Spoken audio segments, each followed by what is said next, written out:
Welcome to Circular Firing Squad. I'm Marty Gencius, a counseling faculty at Kent State University and host for Circular Firing Squad. We have 5 members, 5 questions, and 5 answers for each question. Each squad member generates a question that we all have to answer, ranging from the academic to the abyssal. And I had to look that word up. But yeah, if you don't know what it means, look it up because I can't remember the exact definition at this point. Hey, it's our 75th episode. We're 75 and still alive. So we've got some great guests on tonight. Some of our regulars had childhood birthday parties, baseball games. It's just kind of a strange time of the year. So I'm glad that we have guests in, and we're going to try and pull some more visitors in so we have a good panel. But let's go ahead and see who we've got with us in this episode. Hi, everybody. Elliot Ingersoll, Cleveland State University and host of Apply Topically. Oh, it's me. I forget. I'm Edil Torres Rivera, and I'm a faculty member at Wichita State University and immediate past president of the American Cancer Association. What's up, everybody? My name is Mitch Conrad. I am a third-year clinical mental health counseling graduate student at Cleveland State University and currently interning at Baldwin Wallace University. Hello, everyone. This is Mariaimeé Gonzalez, go by Maria, and I'm currently an executive director, clinical operations and community outreach at a university in the Pacific Northwest, past WASES president and current president of the ACA of Washington State. So glad to be here. So we're going to be kind on the new folks who have joined us, but feel free to jump in as you see fit.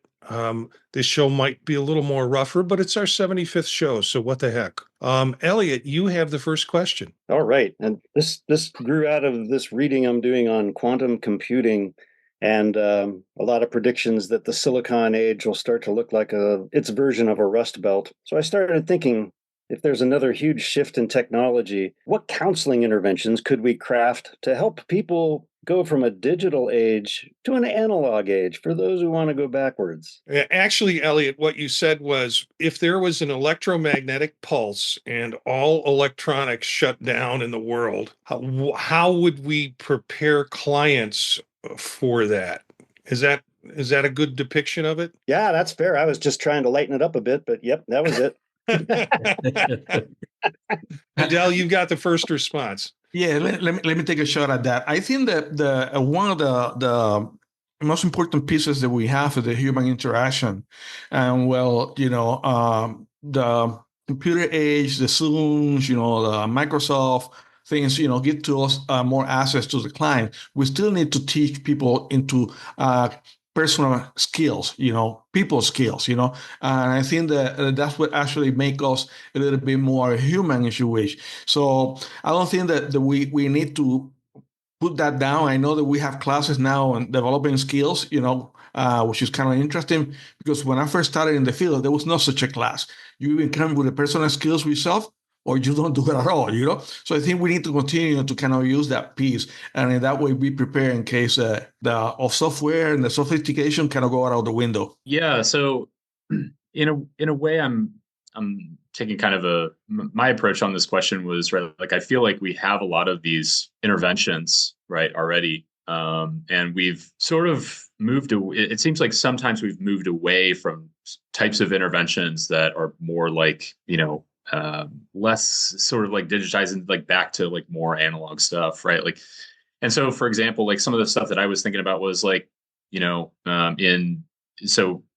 Edil and Maria, one of the things that I'm, interested in is psychedelic assisted therapy. And in psychedelic assisted therapy, there's a lot of like rhythmed movement, for instance, that people, right, like can practice, or something like a drum circle, right? Something like journaling, like getting back to, right, like the basics of stuff instead of trying to like move forward where it feels like these devices and these sort of like almost like products for mental health. It seems to be getting us maybe further away from mental health. So I'd like to see us return back to, right, like some of the more, right, like mindfulness based stuff, sort of more of the meditation stuff, more of the, being out in nature, right? Like I think there's a lot of options that are currently available that we've in a way sort of like forgotten about that could be options because, a lot of counseling right now is really like, hey, we're just going to like stick in this office. And like that that's beneficial. And also, right, like what is the option for what are alternative options that existed more in the past that communities used to use before there really was the profession of counseling, right? Like there was healing stuff there too. Yeah, I agree as well. I have this conversation with all people, my brother who's a techie. So we talk about this because even as somebody in the profession there, he's seen such a change over the decades. And we were talking about this disconnect that we're seeing. And I think about specifically more of when clients come in, I would say maybe from not just younger generations, but people who are really struggling to try to put boundaries around technology use. How do we help provide some clear strategic opportunities with them when working with them? And I know like in people's homes and sometimes we're working with clients, we talk about implementing like a technology-free zone, right? What does that mean? And why would we want to do that? But it's really looking at times where we do put down our phones. We do step away from the computer and being really intentional and mindful around that. Whether it's around times when you have meals. How often do we go to restaurants and we see people at the table still with the phone in their hand while they're eating with others? Another thing I think of is digital fasting. Pulling back. So, I mean, for some people, it's really hard for them to pull away from technology. It actually creates a lot of anxiety and restlessness. And so how do we do that with people in a way that's intentional and maybe gradual so they could get some sleep or study for a test or get prepared for something that's important in their life or just learn how to set those boundaries, be more thoughtful around it. I think like what I'm hearing from each of you is this intentionality to really be in touch with what's happening around us. Like Mitch, you were saying mindfulness, going outside, being outdoors, just reconnecting with the world around us that isn't going so fast as technology does and being really thoughtful about that. And I think for younger folks, it might be even setting up a reward system, something like that, a reward system, setting up, if you use this less, we'll go outside. This is, giving them an opportunity to understand the benefits of putting down and getting away from technology and replacing that with a new love, new passion, new hobby. Who knows where that will take them in their life and their balance of life. And I think those conversations are going to happen more and more as we work with different generations. All of your answers have kind of, I'd like to say, let's go full drum circle, because Edil talked about connectedness. And when I thought about this, I thought we need to do group work. What is the kind of things that we do in the classroom when we tell them, everybody put your phones down? Because if we had a large catastrophe where all of that was wiped out, we would be doing class without technology and without phones. So it means interactive stuff, and challenging that. Maria, as you were speaking, the thing that came to mind, there's a Talking Heads song called Nothing But Flowers. And it's basically the story of post-apocalyptic world. There was a factory, now there's mountains and rivers. We caught a rattlesnake, now we have something for dinner. And it was the whole idea that we kind of have to, if this happened, we kind of have to go back to significant human relations and human interaction. So that's my answer to that question. Elliot? Oh, these were wonderful answers. Thank you, everybody. I was thinking kind of more utilitarian, like I would start an intervention for somebody. I would lure them in with a VHS tape of an old Fender tube amp warming up. And then I would come on like, hi, I'm your guide back to the 20th century. And that amount of time that took for this amp to warm up, now you double that. That's the amount of time it's going to take you to get a TV station tuned in on your television set. Now double that. That's the amount of time it's going to take to get through to someone on the phone. And then double that.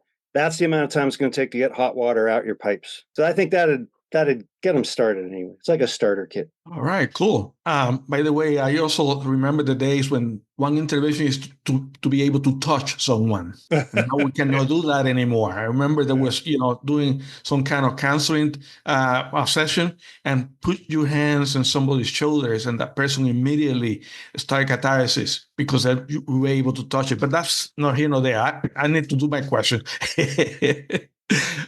Okay, my question is how has your program, or how do you see yourself including this colonization in your current curriculum or practice? Yeah, love this question. Have been thinking about it a lot lately because of my interest in psychedelic assisted therapy stuff, right? And so, maybe for listeners who aren't familiar of how these practices were really driven underground, psychedelics specifically in South America and parts of Mexico by the Spanish, and like when those practices were driven underground, there was a lot of knowledge lost about rituals and about what was effective and what worked, and a lot of that is lost to time because of that process of the Spaniards coming in and just like burning books. It was heresy, right? And now I think in the psychedelic space, and especially in the space where people are doing integration work after using psychedelic assisted therapy, a lot of these healing practices, and also within the process of providing it, but this in reference to counseling, I think that it does go back to some of those like analog solutions about like what is integration like, what are the healing processes like that have been effective for hundreds, if not thousands of years. And all of a sudden, right, like there's a group of people who come along and is like, actually, like, no, we like, know how to do it better. And now we've got, right, this like medical module where where, right, like people are receiving, ketamine assisted psychotherapy as a psychedelic without like even someone like in the room for 2 to 3 hours. It's just become like, this is just a medicine, and it's not anything outside of that. And to me, it's one of the largest concerns that I have with the industry right now. Not that the medicines and integration aren't effective. I think clearly the clinical research bears that out. The challenge is that when people are being provided these medicines in hospital cots, and are sort of like asked to like, hey, just like come in, like we don't need anybody there for you. You don't have to do any type of like integration afterwards. It's like it completely misses the point of hundreds, if not thousands of years of practice. So just my 2 cents on that one, but a great question. Love it. I next. Not sure. Okay. Diving in. So I love this question.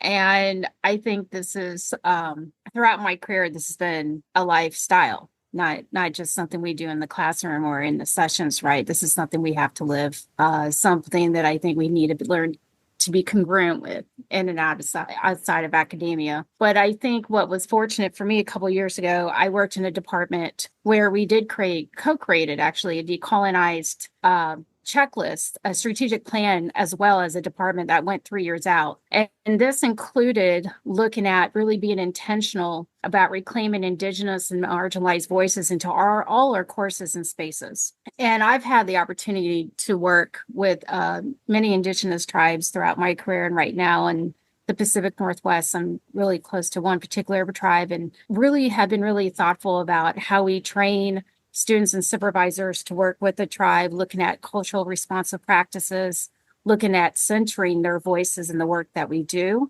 That's been really important, and looking at cultural humility as we're doing the training ourselves and as we learn. I have a different Indigenous background than the tribes I work with, so I also want to be very thoughtful of my own space and how I'm intentional when I'm in spaces of other communities. And I think as a profession, I think this is a place we have growth, is being more intentional about being collectivists in the work that we do. 80% of the world is collectivist, but a lot of the work that we do with clients tend to center around a European individualistic style of work. How do we pull away from that and go back into our Indigenous souls and roots and bring collectivist practices into our spaces, and being really thoughtful about also the institutional harm and restorative justice that has to happen in this work that we do. Because if we're going to talk about bringing in decolonized practices, we have to talk about the colonized experiences that happened in order for that, for why we're here to decolonize. And I think those conversations about the colonization has to occur in more spaces that has happened. And also we have to decolonize the practices and policies that are in place. What I always find interesting is the systems that we work with, they're very colonized, and yet we're constantly trying to work through a decolonized lens in a colonized system. And that to me can be some of the most challenging work that we do, is how do we navigate those? It reminds me of a river. You could feel the stress, when you get in the water, you could feel the stream pulling you, and yet you're trying to go a different direction. So how do we navigate those systems and do this work that's sustainable long term? Because what I have seen is that people with good intentions dive in, but I've seen it's very performative. It lasts a short amount of time. And sometimes they're actually implementing harm in the work that they're doing because they didn't go through the right training or awareness or look at the restorative justice part in this work. And I think that if that's the case, then that can create long-term harm. Clients and communities can see when someone's coming in and just being performative and then bouncing. That's not helpful in any kind of way. So how do we create long-term sustainable practices and policies that really hold us accountable to the work that we do and unpack the truth and the histories and the current systems that are happening that hurt our communities? And then at the same time, look at collective healing. So if we're going to look at colonial trauma, how do we look at collective healing to work together in a profession that many communities have a distrust with because of the trauma that has happened? But I am glad that this is a direction that many professions are wanting to lean in and go towards. I appreciate that this is the direction that we are going as the American Counseling Association. And I think that there is a lot there to be unpacked, but I do think we have a lot of good people with great intentions and with experience and lived experience that could really help us shape and evolve as a profession and go this direction. How the hell do I follow that? I'll tell you, this was an area introduced to me by Edil, I don't know, maybe 8 years ago, 10 years ago. And when I thought of this question, I thought of the fact that in our program, we have an advanced multicultural counseling course. It's required for our doctoral students. It's an elective for our master's students. I have quite a few master's students who sign up for it because they're interested in that diversity, equity, and inclusion kind of work that we're talking about now, that they get that in the master's only course as part of their required course. But it was, I started introducing this concept of colonization and decolonization in the advanced course as I learned it from Dr. Torres Rivera. And occasionally he's even come in and I think spoken to our class about it. It's a summer course that we teach every other summer. In terms of enrollment. So, when I looked at that question, it's sort of like, this is the start. After listening to Maria speak, there are so many other places that we could go with this in our program that we don't. But we've got to start on it. And for those listening who don't even have that piece in their program yet, you got to start. So when you all are talking about decolonization, I assume you're talking about interactions with the people already living here, like living here now. I took it more literally like North American continent. This colonization happened in every country. So, the colonization process is in every country. We, as Latinos, were colonized by the Spaniards. But yes, we Latinos colonized our native people, so it's, and then Africa has been colonized by everybody. So I think that every country has been affected, and particular people of color are the one who've been more affected. When I give my answer, I talk about that piece as well, too. Thank you, though. That helps. Because I think we do a lot. And my first reaction was the same as Mitch's. I was thinking of a lot of the indigenous healing ceremonies, the use of sacred plants. And I think this may not be the way people would advise doing it, but I think it's also a good way to bring a lot of these ideas in the back door. If you shift consciousness, it's open to a lot more opportunities, I think. But there was something else I was going to say about that. I'm blanking, but that was the main thing when I thought about the continent. But yeah, we've all kind of, that was the other thing. We have a colleague who's kind of an expert on the Philippines, which is a really interesting area. But we had a whole dialogue about the process of colonization from the Spanish to the Americans, then the Japanese, then back to the Americans, and all the things that went into self-rule. And that was stuff I knew there were over 7,000 islands, but that's all I really knew about the Philippines. So I think we have a lot of good dialogues, and we have the counseling LGBTQ plus course has been very popular since its inception about 5 years back.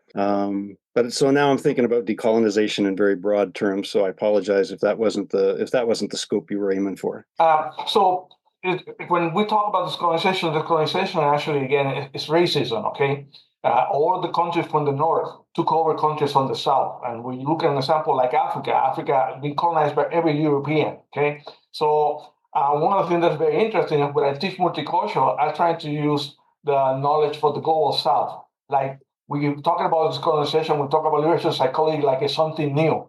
And it's not, Martin Luther King was not talking about social justice, which I find that so interesting, because it was implied. That's where it was, okay? So we talk about the whole course of multicultural. The multicultural piece had to have a preamble of colonization and decolonization. And now the new term is discoloniality, okay?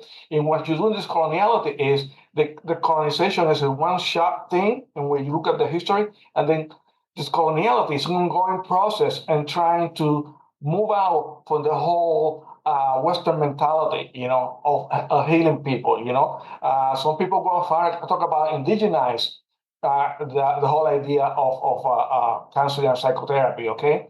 But again, I'm trying to be, the more that I talk about this conversation, the more that I'm trying to make it as native as possible to the people who I'm working with. And that's, you introduce that in the multicultural course. But guess what? In the multicultural course, anything that people don't want to talk about, from LGBTQ issues to political issues, they put it in the multicultural course, which for me is stupid. But that kind of more of what I'm talking about, this conversation from that process. Did that make sense, Elliot? Yeah, very much so. Okay. I appreciate your argument. All right, cool.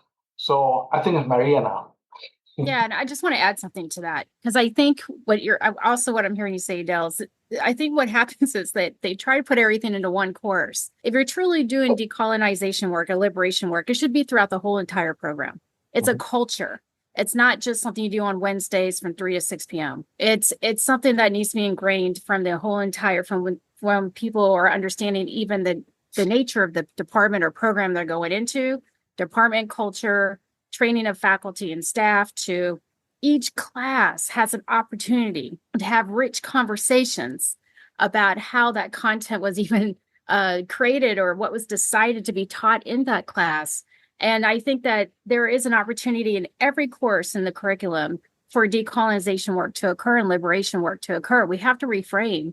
I think as a profession, I think we only put it in 1 or 2 classes. It needs to be embedded throughout the whole experience. Otherwise, people are going to think this is a part-time experience. Like, oh, I decolonize just, certain times of the days or weeks. No, this is a part of a professional identity. If it is part of your professional identity, then you navigate within those systems with that mindset at all times. Some of us have to do that through our lives because of our cultural positionality. We don't get a timeout. So how do we teach the profession? How do we teach the next generations to come in and conceptualize this, that this is something that you are learning as part of your identity, and to be really thoughtful about how they are navigating with awareness around their own cultural positionality within the systems in which they're intersecting with.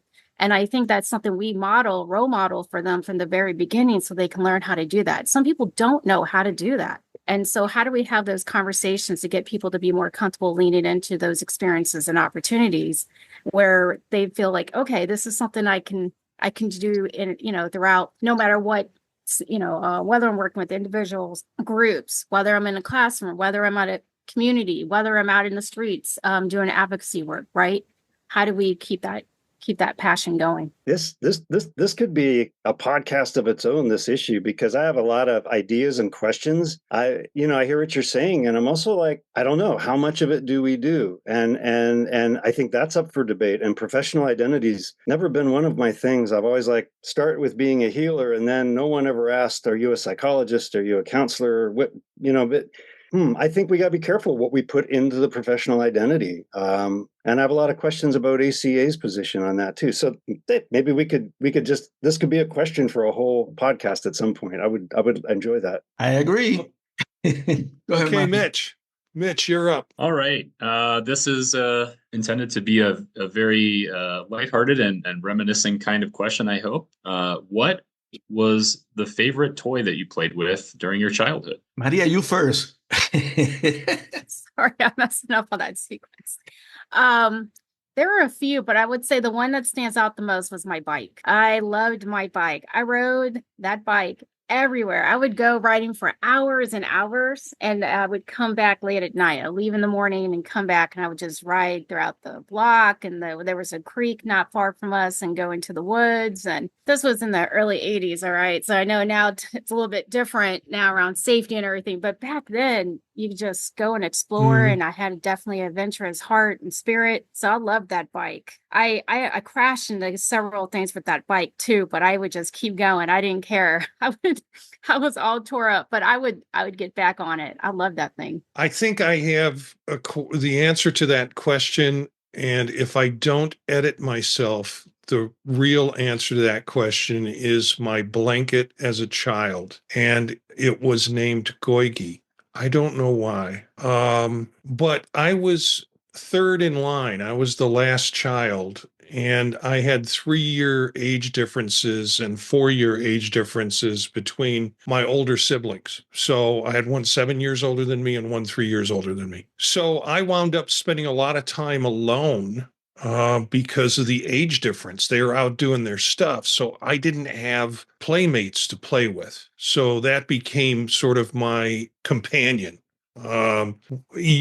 for my childhood, my early childhood. Real answer, more professional answer, less shame-induced answer. Lionel trains, the S gauge, and in our basement, and they're still in our basement. We haven't quite figured out how to get them out of my mother's house, which we're trying to take apart and do things. My older brother, 7 years older, had a HO scale, very small scale trains, and a very complicated layout and design. And I think he probably had the S gauge and gave that up, and then I inherited that. So, these engines that you could run around on the track, and you put little pellets in its smokestack, and it would smoke out because it would heat up enough to smoke them. That was my favorite toy. Yeah, I would have to say, my stuffed animals and dolls, those were, I still have a dream bear. I don't go to sleep without a bear. I'm no fool. I mean, we would create whole stories and go explore places. It was like kind of like Puff the Magic Dragon, except I never grew out of it. But, I have a few. The first one was something they're calling in Puerto Rico gallos. We used to be like sea that we used to play as kid, hitting each other with that thing, until one break. Okay, gallos mean roosters. Okay, so there was like a fire rooster, but there was two C's until I was 12 years old. When I was 12 years old, my mother bought me boxing glove, and I stayed with my boxing glove until I went to the Army. I was my last fight was 24 years old. That was my first job in the Army. So the boxing glove really cut me in my heart, and I used to carry the boxing glove everywhere and sparring with everybody in the street. I thought it was kind of cool. So that's interesting. Very Puerto Rican. That's very Puerto Rican. I love that. Yeah, everybody, thanks for your answers there. It certainly, I had a prepared answer, and then somebody of course had to say stuffed animal, and I'm like, oh man, my teddy bear, of course, Teddy, right? Like that was something that I've had since I've been a baby, and still have it. Don't sleep with it, but maybe I should apparently. One of the things that I thought about too was because I didn't want to take sort of like my easy way out, which was like, I would just say like video games, because I played a lot of video games when I was a kid. But I really loved Connects because I appreciated how they kind of like snapped together in the same kind of way that like Legos kind of like snap together. And there's almost like sound play going on with some of the like those kinds of toys. And Connects was also like really cool. You got those books that you could like build something, directly from, someone's sort of like suggestion, like, hey, you can like build this. And then it was like, okay, well, now that I've sort of like built all the things in this book, what else can I build?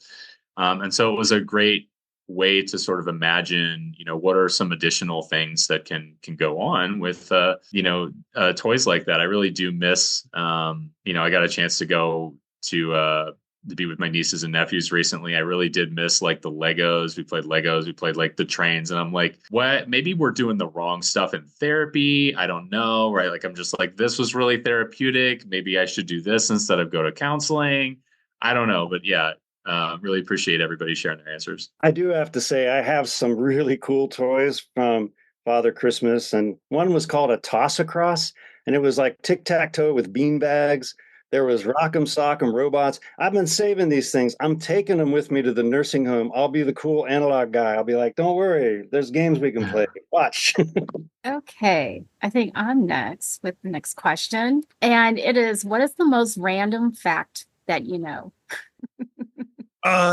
This was tough for me to answer, but it's stuff that sticks in my head. When I was in high school, I wound up getting in a program where each high school in the city of Chicago provided 2 juniors to work for the city of Chicago in a summer job. And we were placed in different departments. And I was placed in the Department of Human Resources, which did a lot of cultural events around town, did like food and milk provisions in different community areas. And one of the jobs that I got during the summer, they had a map book that was a rather detailed map book, and it was too detailed for what they wanted to use it for. So they couldn't simply make copies of it. So they wanted an outline of each of the 92 community areas. So I spent my summer stenciling the borders of the streets that are for the 92 community areas to create something that they could then easily photocopy and use to put data in or something like that, versus an actual map that had too much on it. So inadvertently, I learned like where every community area is in the city of Chicago. And that's the random fact that I retain in my head these days. Let me tell you about the trumpet family. The trumpet, B-flat trumpet proper, is about 17 to 19 inches long. It has the smallest bell, ergo the kind of sharper, highest pitch sound. The cornet is 15 to 17 inches long. It has a much broader bell and a warmer sound, which is why we use it in schools to, teach kids the basic instrument. And then, of course, the flugelhorn, temporarily popularized by Chuck Mangione. I think it was the 70s. But it's about 15 to 17 inches. And then you've got your C trumpet. You've got your piccolo trumpet, which is about an octave higher. And then you have some specialty trumpets like the Firefly, which had a raised bell and a little trombone slide under it. I saw Maynard Ferguson play one once. I'm not even sure how that got in there, but when the question came up, it was like, oh, tell them about the trumpets. I love that. My random fact is very, very simple. I most of us learn about liberation psychology from a guy from Central America, but in reality, liberation psychology was born in South Africa and the Philippines at the same time. And Amilcar Cabral, who was killed at 37 years old, who actually talked about liberation psychology in a different context, and the Filipino Virgilio Enriquez from the Philippines, who actually was looking at as the first person who actually started to use liberation psychology in a clinical setting. So, so that's what stick in my head every time people talk about liberation psychology, and they don't mention those 2 names. My first thing that comes to my head is, you don't know what you're talking about. So I wish more facts just like stuck in my head in general. Random facts, a little tough for me. Something that came to mind was, right, like, I pay some amount of attention to media and how much there's a shift in entertainment, sort of digestion. And one of the things that, has not really been surprising to me since COVID, but it's the idea that video games make more money than music, television, and movies combined now. And that number is only going to continue to grow. It's only continued growing after after after COVID, right? Because there was a huge boom in video game revenue, at that time. And I don't play video games too much anymore, but I do like to still follow the industry a bit. And it's very interesting to me that I think this number is just going to continue to climb higher and higher and higher as people are more interested in the interactive entertainment and more interested in the mobile entertainment. Now, I suppose the way that it maybe does not climb higher is if we get back to the more analog solutions that we were talking about earlier in the pod, as opposed to, right, like the more digital type stuff that's going on. And I imagine like more clients too are going to be coming in. I don't ever want to call something like video game addiction, but the idea of like a more like dependent type of behavior, that can be, for instance, very regulating for maybe like middle schoolers, high schoolers who are experiencing a lot of, potential, adverse experiences, whether it be at home or at school, that those things can be sort of like regulating in a way, not in the necessarily, in my opinion, like the most like therapeutic growth seeking way, but it's become such an enormous industry that it just seems to be getting bigger and bigger and bigger over time.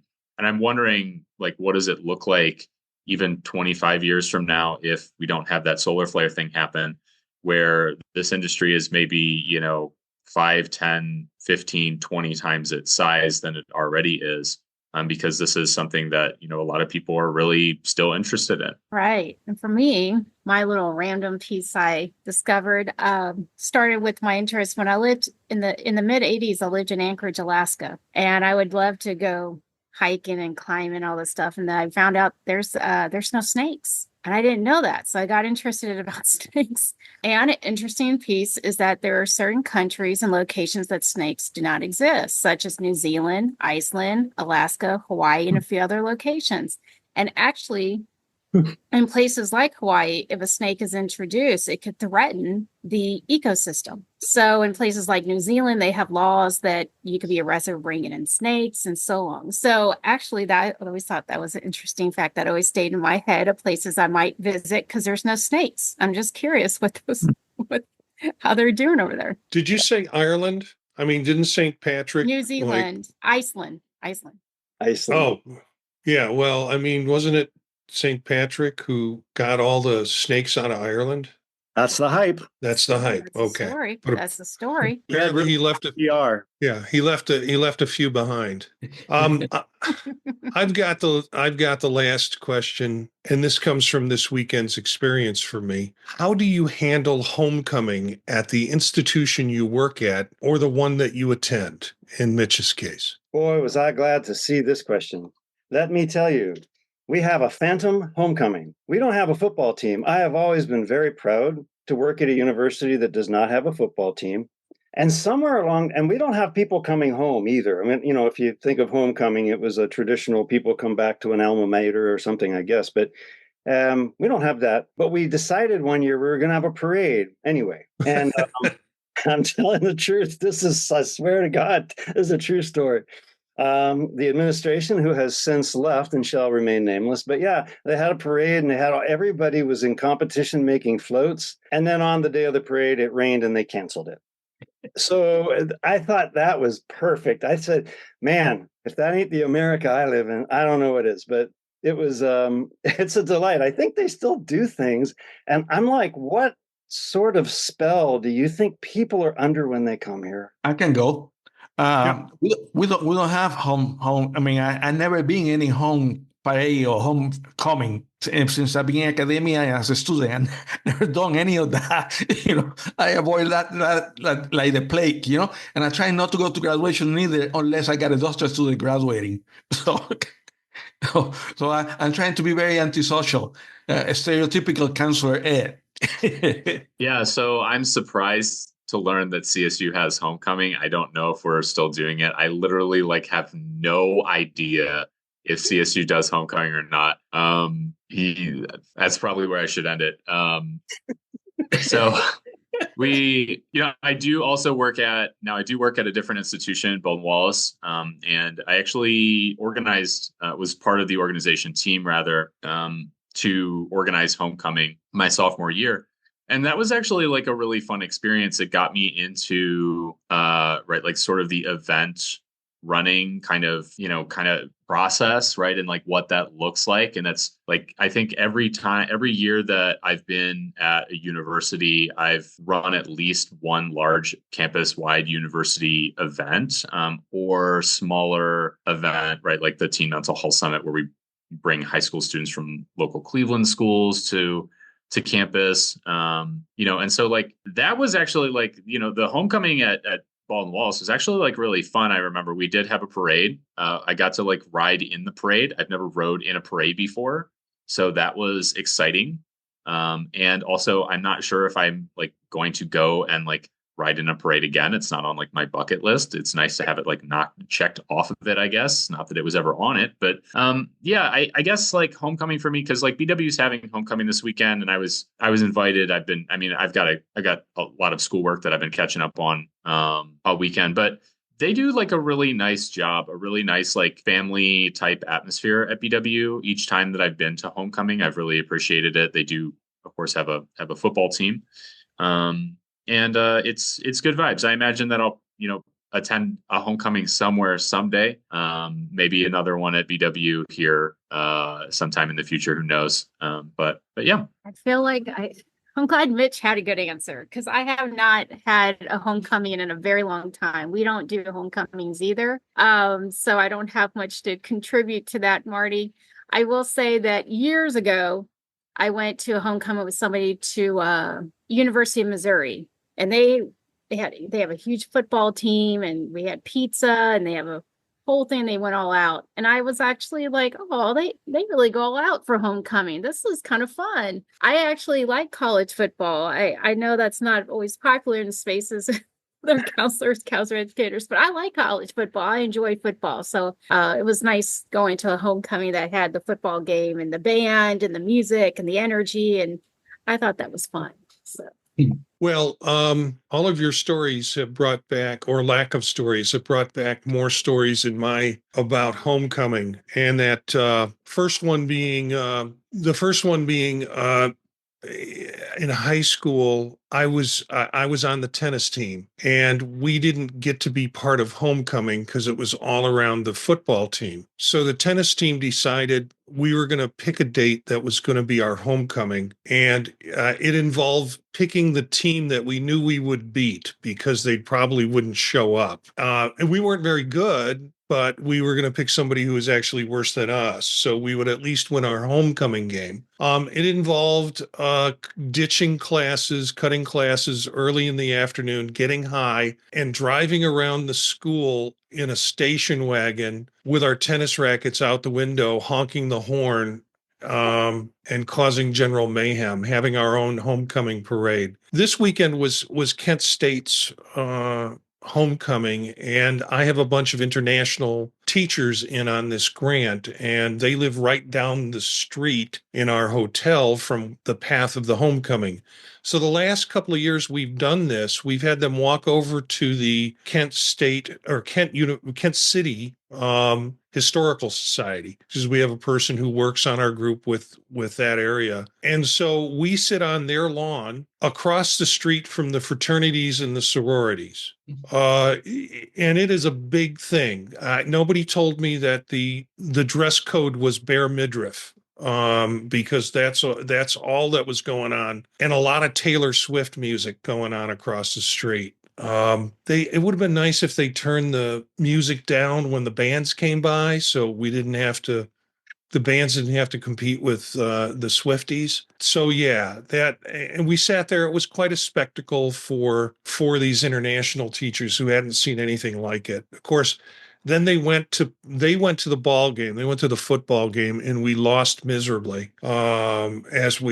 Our football team is not very good. Our GPA of the football team is pretty good, which I think is inversely proportional to how good your football team is. So I am reluctantly involved in homecoming every year, because it just happens we have this grant where the group's in during homecoming and we build it in to their cultural activity. I'm good people. I'm glad you described that, Marty. I am a citizen of Kent, Ohio.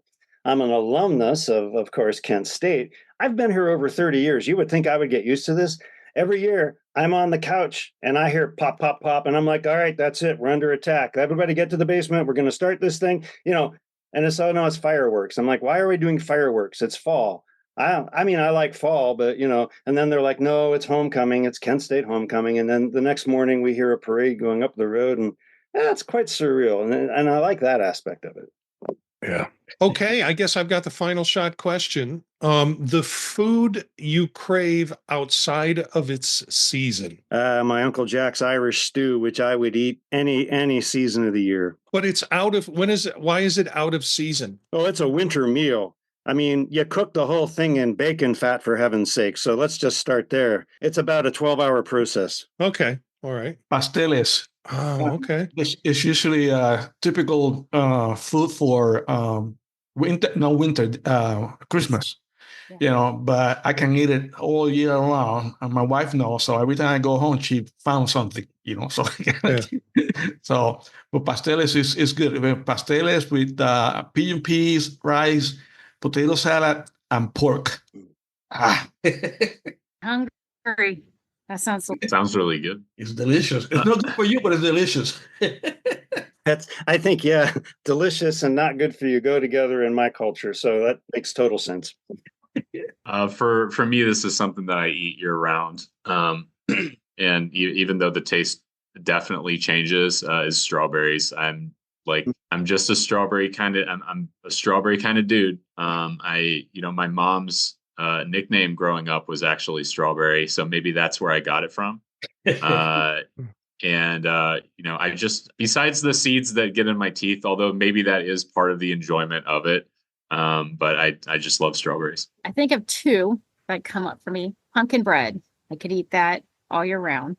Love it. Right now it's in season, so I'm on cloud 9. The other one is tembleque, which I think a lot of people eat all year round, but I think it's mostly a holiday season dessert. What do you think, Edil? Tembleque, is that mostly like a holiday season? It's a Puerto Rican thing. So I think it's all year round, but some people like to have it more at Christmas.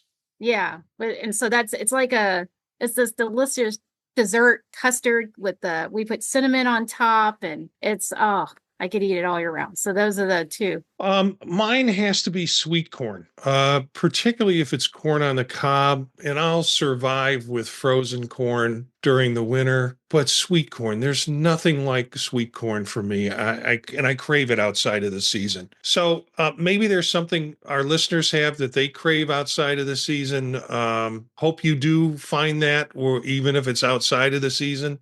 I want to thank the firing squad, Maria, Edil, Elliot, and Mitch for joining us tonight. Look for some of these characters on their podcasts on the podtalk.net. You can find out more about them at circularfiringsquad.net. Make sure and check out the Tech Savvy Professor podcast hosted by myself and Eric Perry, and also Vision Profiles, a podcast about Apple Vision Pro that I'm doing. Our theme music is from Menage a Quad, Real Swing Shet. That's it for this episode of Circular Firing Squad. Ready, fire, aim.